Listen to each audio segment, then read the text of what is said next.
우리는 신앙생활 하면서 꿈을 갖죠. 그래서 어떤 사람은 신앙생활 하면서 기쁨을 얻기 원하고, 행복을 얻기 원하고, 또 병고침 받기도 원하고, 그래서 신앙의 소망이 여러 가지죠. 부유하기를 원하고, 가정이 화목하기를 원하고, 또 영생을 원하기도 하고, 또 부활을 원하기도 하고, 우리가 소망하는 것이 많이 있지만은, 그러나 우리가 분명히 알아야 할 것은 뭐냐면, 그 중에 가장 중요한 것은 부활입니다. 왜냐하면 우리가 농사를 진다고 생각했을 때 열심히 씨를 뿌리고 그 뜨거운 태양에도 잡초를 뽑아내고 물을 주고 거름을 주고 열심히 농사했다고 합시다. 그러나 가을이 되어서 알곡을 걷어들이지 못하고 쭉정이만 남게 되면 그 모든 수고가 다 헛되다 이 말이에요. 그러니까 신앙생활하면서 우리가 하나님의 도움도 받고 응답도 받고 병고침도 받고 당연히 받아야 합니다.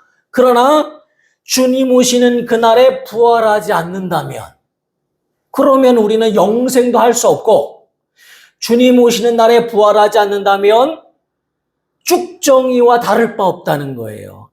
아무런 소용이 없다는 겁니다. 그래서 우리가 이 말씀 너무 잘 알지만 오늘 본문 말씀에도 뭐라고 말씀하십니까?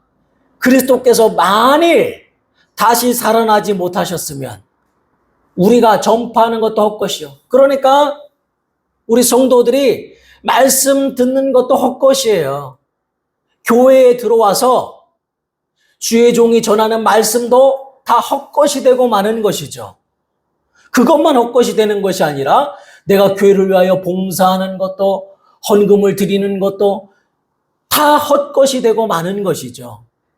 그래서 이 고린도 교회 성도들이 바울에게 물은 거예요. 부활이 없다면 어떻게 되는 것입니까? 그러니까 신앙생활 하면서 많은 그리스도인들이 믿음도 바라고 소망도 바라고 행복도 바라고 당연히 바라야 되고 기도해서 얻어야 되죠. 그런데 부활에 아무 관심이 없다면, 부활의 소망을 가지고 신앙생활하지 않는다면 세 가지가 헛것이다라고 바울은 말했는데요. 첫 번째는 뭐라고 말했습니까?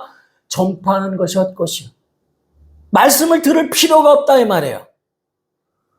말씀을 들을 이유가 없다 이 말이에요. 부활이 없다면 뭐 하려고 다른 사람들 다 놀러가는 이 시간에, 쉬는 시간에 우리는 깨어서 하나님 앞에 나와 말씀을 듣겠습니까? 전파하는 자도 헛되고 또 전파하는 말씀을 듣는 자도 헛것이 되어버리고 말고, 그러니까 신앙생활이 다 무용지물이 되는 것이죠. 또 뭐가 헛것이냐? 너희 믿음도 헛것이며. 세상 사람들과 다르게 우리는 살려고 노력하죠. 물론 연약하여 우리도 죄를 짓지만 그래도 정직하게 살려고 하고, 그게 우리의 의가 되진 않아요.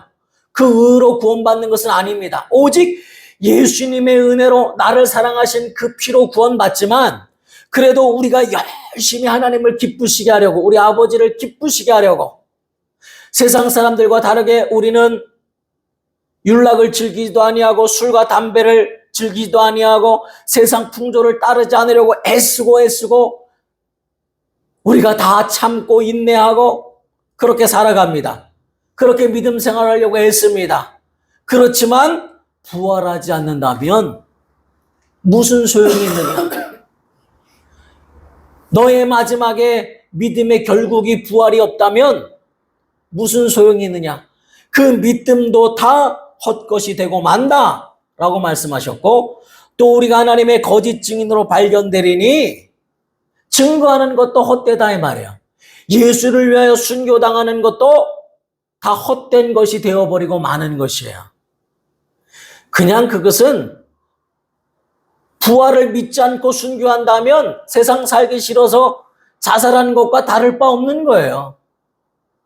좀 심하게 말하면 그것과 다를 바가 없는 거예요. 부활을 믿지 아니하고 순교당한다면 세상에 자기 신념을 따라 죽는 사람보다 더 못하다 이 말이에요.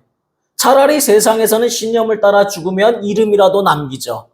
그러나 믿음을 위하여 순교할 때에 부활이 없다면 다 헛되고 만다 이 말이에요. 그래서 믿음의 소망이 여러 가지요 많이 있지만 믿음 중에 믿음은 오직 부활입니다. 그래서 바울은 뭐라고 얘기했느냐면 바울은 여기 레마의 말씀 한번 보세요. 레마 말씀 빌립보서 3장 10절로 14절 첫 번째 기록되어 있는 말씀 우리 다 함께 읽겠습니다. 시작. 내가 그리스도와 그 부활의 권능과 그 고난의 참여함을 알고자 하여 그의 죽으심을 본받아 어떻게 해서든지 죽은 자 가운데서 부활에 이르려 하노니 내가 이미 얻었다함도 아니요 온전히 이루었다함도 아니라 오직 내가 그리스도 예수께 잡힌 바 된 그것을 잡으려고 달려가노라. 형제들아 나는 아직 내가 잡은 줄로 여기지 아니하고 오직 한 일 즉 뒤에 있는 것은 잊어버리고 앞에 있는 것을 잡으려고 표대를 향하여 그리스도 안에서 하나님이 위에서 부르신 부름의 상을 위하여 달려가노라. 아멘. 바울은 죽으려고 달려간다고 말하지 않았어요. 어떻게 해서든지 죽은 자 가운데서 부활에 이르려 하노니 내가 지금까지 한 일은 잊어버리고 얼마나 바울이 주의 일을 위하여 고난을 많이 받았습니까? 심지어 사도행전에 보면 바울이 죽어서 아예 버려버렸는데 하나님이 살리셔서 그를 또 이끌어내시고 구해내셔서 복음을 전파하게도 하시고 여러 번 매를 맞고 추위와 굶주림과 폭풍과 같은 유대인들의 핍박과 이 모든 것은 이루 말할 수가 없어요. 바울이 그렇게 말하는 거예요. 만약에 부활이 없다면 이 모든 것이 다 헛되다. 내가 주를 위하여 전파한 것도 헛되고 증거한 것도 헛되고 이런 고난조차 헛되다. 그러나 나는 부활이 있으므로 가장 행복한 자요. 이후로는 내게 하나님의 면류관을 주실 것이니 라고 말씀하고 있죠. 그러니까 우리가 잘 알아야 할 것은 뭐냐면 신앙생활을 할 때에 우리는 경제학자처럼 반드시 분명히 따질 줄 알아야 돼요. 뭘 따지느냐? 그냥 헛되이 목숨을 버리는 게 아니란 말이죠. 반드시 이익이 있어야 된다는 거예요. 세상 사람들도 이익이 있어야 되죠. 그래서 성경에는 예수님이 제자들에게 말씀하셨어요. 나를 위하여 아비나 어미나 자식이나 전토나 이 모든 것을 버린 자는 이 땅에서 100배나 보상받고 구원 얻지 못할 자가 없느니라. 이 땅에서 보상도 반드시 바라야 한다는 거예요. 영생도 바라야 한다는 거예요. 그러니까 사람들은 헌금할 때도 그러잖아요. 아유, 그냥 드리지 뭐. 그게 아니고 헌금할 때도 반드시 계산하라는 거예요. 11조 할 때도 반드시 내가 창고에 쌓을 것이 없도록 쌓지 아니하나 보라 이렇게 하나님이 말씀하시죠. 그러니까 반드시 내가 손해볼 일이 없다는 거예요. 심지어는 작은 겨자씨 하나를 심어도 30배, 60배, 100배 이런 결실은 없어요. 세상에서 만약에 30배, 60배, 100배다 그러면 다 사기입니다. 세상에서는 은행보다 더 많은 이자를 주겠다, 더 많은 돈을 투자하면 더 많이 주겠다, 다 사기예요. 절대로 속으면 안 돼요. 그런데 하나님은 반드시 이 땅에서 30배, 60배, 100배 100배로 보상받고, 그러니까 우리는 잘 따져야 돼요. 아니 100배를 준다는데 그 믿음 없이 만약에 우리가 하나님 앞에 신앙생활 한 것이라면 헛되게 드린 것과 마찬가지예요. 마치 부활을 믿지 않냐고 신앙생활한 것과 똑같죠. 내가 가을에 추수할 때 쭉정이를 얻겠다고 생각하고 땀 흘리며 씨를 뿌린 것과 뭐가 다르냐 이 말이에요. 그러니까 우리가 하나님 앞에 이 시간을 드리고 이 귀한 예배를 드리고 아주 자그마한 봉사라도 하는 것은 반드시 보상이 있다는 것을 알아야 되는 거예요. 반드시 우리가 이자를 따져야 되는 거예요. 영생을 반드시 주실 것이고 영생 얻지 못할 자가 단 한 명도 없을 뿐만 아니라 이 땅에서 보상받는다. 그걸 믿어야 되는 것이지 우리가 의무적으로 율법적으로 하는 것 신앙생활이 아니고 그것은 종교생활일 뿐이다 이 말이에요. 종교 행위에 불과하다 이 말이에요. 억지로 우리가 주일이니까 내가 예수 믿는 자니까 가서 자리에 앉아서 그래 예배라도 드려야지. 그게 아니고 반드시 하나님이 보상하시고 내게 은혜 베푸시고 내 기도를 들으신다고 믿어야 기도도 하는 것이지 내가 그 시간에 뭐하러 기도하고 내가 금식하고 왜 하겠어요? 하나님의 보상이 있기 때문에 하는 겁니다. 그걸 믿지 않고 기도한다면 그 기도는 하나님이 이미 듣지 아니하신 거예요. 기도하는 것은 받은 줄로 믿으라. 너희가 내 이름으로 기도하면 내가 시행하리라 라고 예수님이 말씀하신 것을 우리는 듣고 믿고 기도하는 것이다 이 말이에요. 그러니까 바울이 여기서 뭐라고 말했습니까? 우리 바울의 이 말씀을 들으면 내가 한 일 얼마나 많습니까? 바울이 교회를 얼마나 많이 세웠고 얼마나 많이 일했습니까? 그러나 그것은 다 잊어버리고 뒤에 있는 것은 다 잊어버리고 그러니까 우리는 그런 생각하잖아요. 신앙생활할 때 사람들이 말하면 나는 태어날 때부터 예수 믿었고 나는 몇십 년 나 다 해봤어. 헌신, 전도 내가 안 해본 그런 말 하지 마. 항상 뒤에 있는 것을 얘기하죠. 그러나 바울은 믿음의 현재성. 그러니까 내가 한 일은 뭐 공로이든 노력이든 그것은 다 잃어버리고 지금 이 시간 하나님의 보상을 원한다 이 말이에요. 그래서 나는 지금 그 부활의 푯대를 향하여 걸어간다도 아니에요. 달려가노라. 쉰 적이 없다는 거예요. 왜냐하면 그 부르신 부름의 상을 위하여 보상 때문에 달려간다. 그러니까 부활의 믿음이라는 것은 보상을 바라는 겁니다. 그 보상은 영생이요, 생명이요, 기쁨이요, 이 땅에서의 형통이요, 이 땅에서 잘 되는 것까지 보상입니다. 반드시 예수 믿는 사람이 세상 사람들보다 가난해야 되고 비굴해야 되고 그런 말씀 하신 적이 없어요. 예수님은. 내가 가난하게 되면 너희를 부유케 하려 하며 내가 채찍에 맞음으로 너희가 나음을 입고.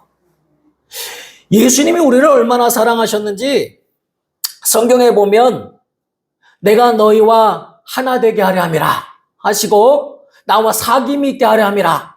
이 모든 말씀에 코이노니아라는 단어를 쓰는데요. 헬라어. 그것은 뭐냐면 예수님이 우리와 사귀시되 우리와 운명 공동체가 되셨다 그런 뜻인데요. 그러니까 공동재산 상속자가 되었다 이런 말이에요.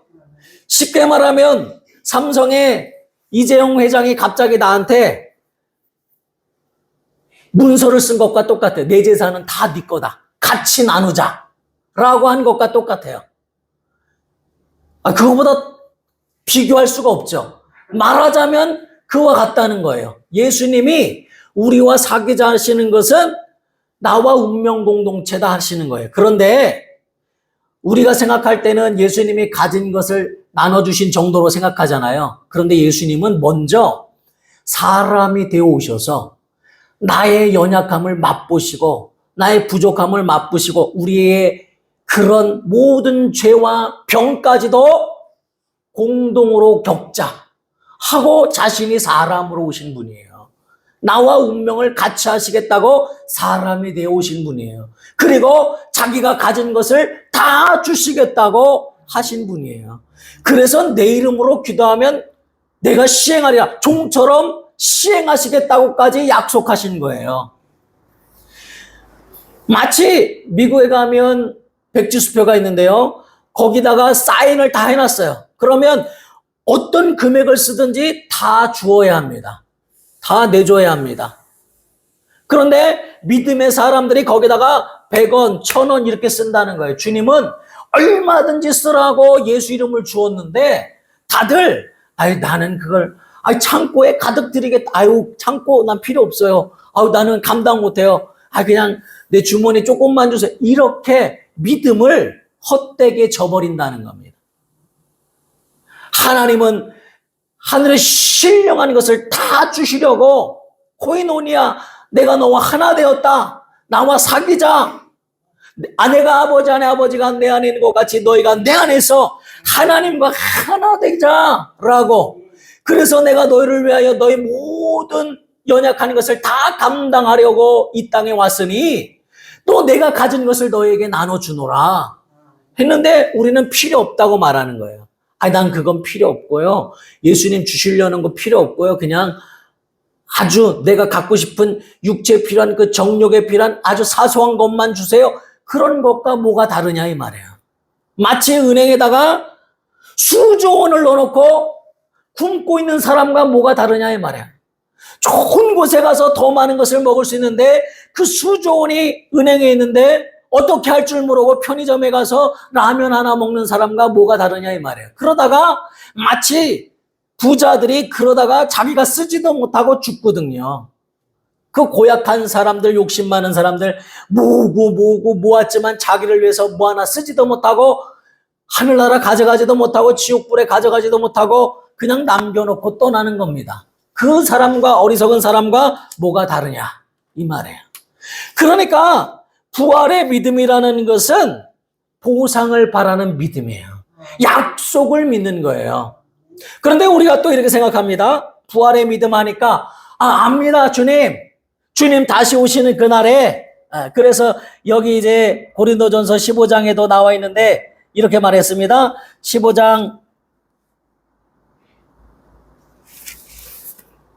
51절에 보라 내가 너희에게 비밀을 말하노니 우리가 다 잠잘 것이 아니요 마지막 나팔의 순식간에 후련히 다 변화되리니 나팔 소리가 나며 죽은 자들이 썩지 아니할 것으로 다시 살아나며 우리도 변화되리라. 이 썩을 것이 반드시 썩지 아니함을 입겠고 이 죽을 것이 죽지 아니함을 입으리로다 하고 마지막 나팔 순간에 우리가 신령한 몸으로 부활한다고 말씀하고 있죠. 그래서 사람들이 부활 그러면 어떻게 생각하냐면 압니다. 주님 오시는 그날의 부활을 믿습니다. 당연히 믿어야죠. 그런데 부활은 뭐 유행가처럼 쨍하고 해 뜰 날 그날만 바라보는 게 부활이 아니에요. 부활은 지금 보상을 받는 겁니다. 부활의 믿음이라는 것은 지금 예수 이름으로 생명을 맛보아야 한다는 거예요. 그 먼 훗날 언제 있을지 모르는 그날에는 내가 부활할 줄 믿습니다. 이날은 내가 지금 비참하게 삽니다라는 뜻이 아니에요. 사람들이 신앙생활 한다 그러면 십자가로 더 가까이 십자가는 예수님만 지실 수 있는 거예요. 우리의 십자가는 우리의 직분이고 우리의 사명이지만은 십자가로 가까이 가는 게 아니라 부활의 푯대를 향하여 가까이 가는 게 믿음이에요. 바울이 아무리 매를 맞고 아무리 굶주려도 그가 고난당하기 위해서 그것을 하는 게 아니에요. 부름의 상을 위하여 내가 쫓아가노라. 그것이 너무나 기뻐서 그런 것은 눈에 보이지 않고 그러니까 아니 핍박받으면서 행복한 사람이 어디 있어요. 근데 바울은 너무나 행복한 거예요.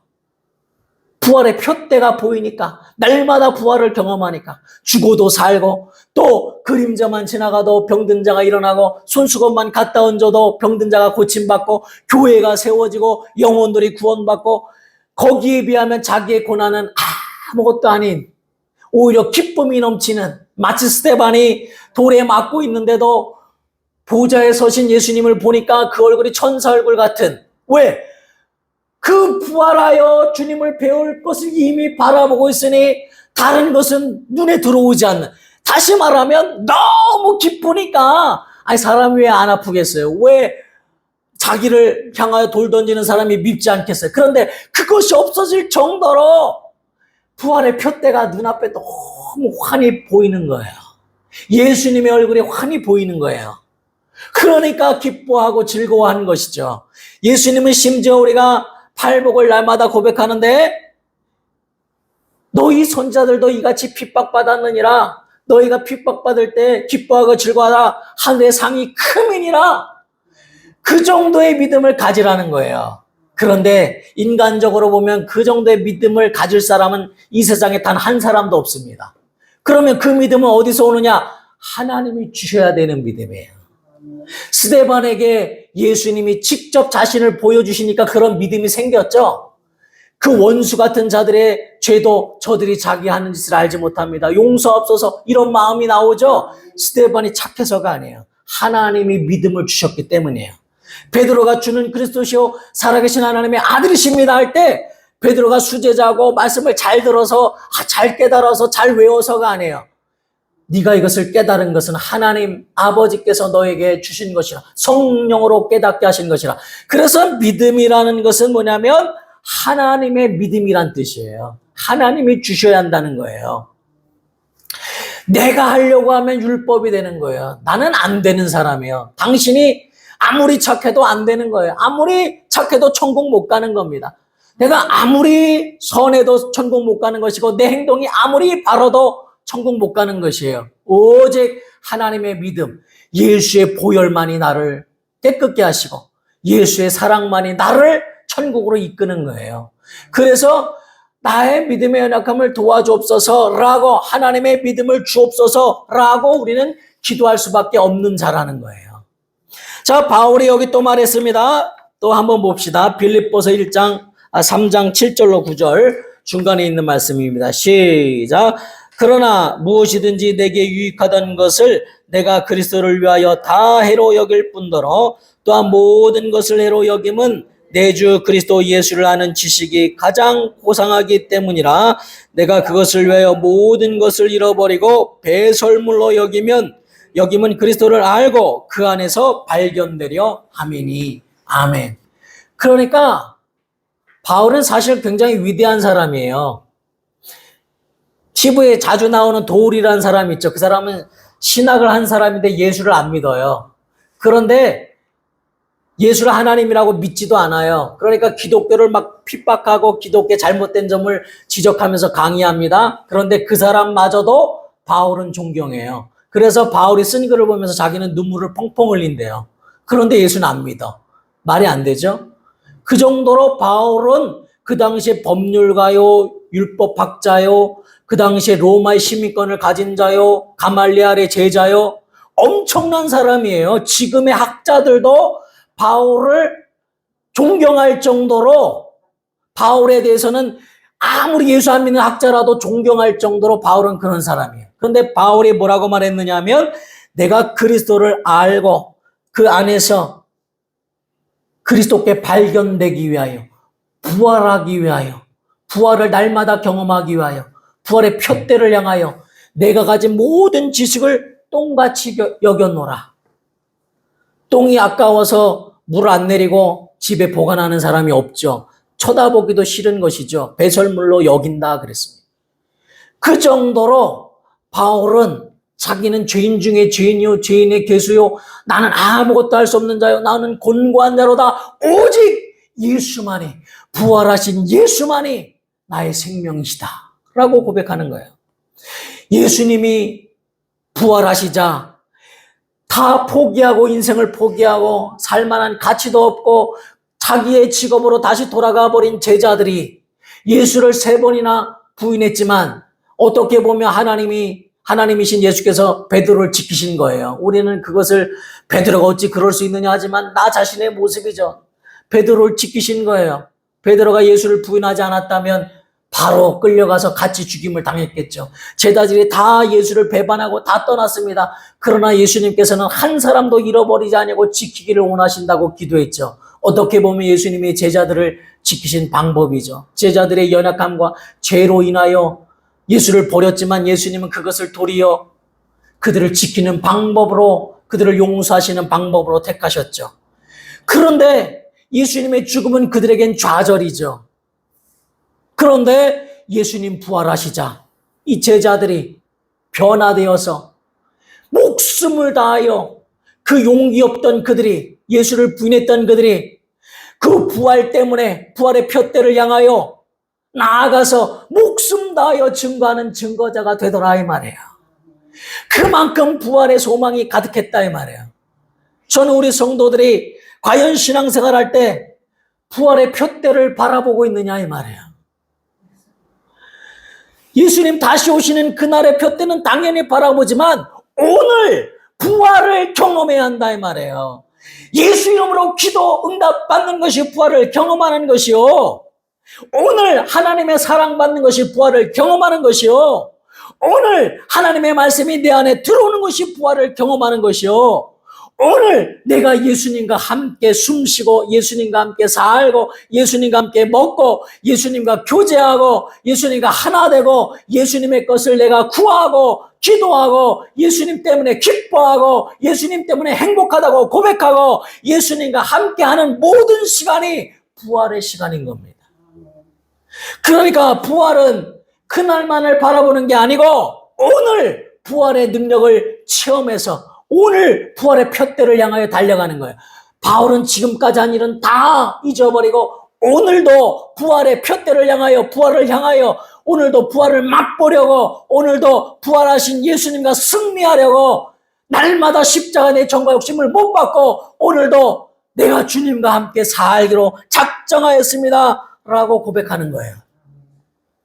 그러므로 우리는 오직 이 부활은 멀리 있는 것이 아니라 오늘도 부활을 경험하고 날마다 부활을 향해 사는 자가 주님 오시는 날에 신령한 몸으로 부활하는 것이지 그날만 내가 생각하고 오늘은 세상 사람들과 같고 오늘은 내가 좌절하고 오늘은 내가 예수를 포기하고 삶을 포기하고 다시 고기 잡으러 간 제자들과 같이 산다면 주님 오시는 날에 잠자는 영혼과 같다 그 말이에요.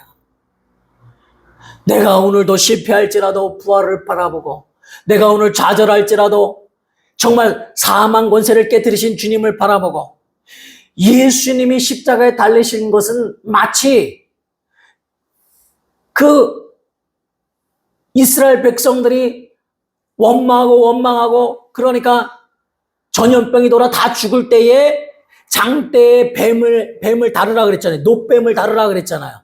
무슨 말이냐? 그것을 볼 때 살아나리라 그랬거든요. 그게 무슨 뜻일까요?